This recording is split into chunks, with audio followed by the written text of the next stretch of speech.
Plusieurs syndicats des transports comptent manifester à Versailles, histoire de profiter du retentissement du sommet Choose France. Parce qu'Emmanuel Macron invite en effet les patrons du monde entier qui se retrouveront à partir de demain à Davos, en Suisse, une halte pour vendre l'attractivité de notre pays. D'ailleurs, dès hier soir, l'Elysée annonçait près de 4 milliards d'euros d'investissement, le plus important étant la commande de l'armateur italo-suisse MSC, 2 milliards au chantier de Saint-Nazaire pour 2 paquebots.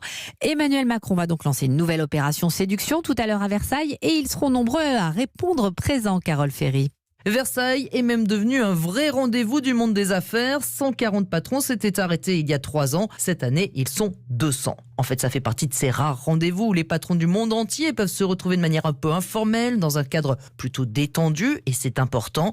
Avec donc Emmanuel Macron, un super VIP de nos territoires. Cette année, c'est vraiment cette diversité de nos territoires qui va être vendue, avec notamment la mise à disposition de sites clés en main. Il y en a 12 déjà disponibles. L'idée, c'est que toutes les contraintes administratives sont réglées. Mise aux normes environnementales, permis de construire.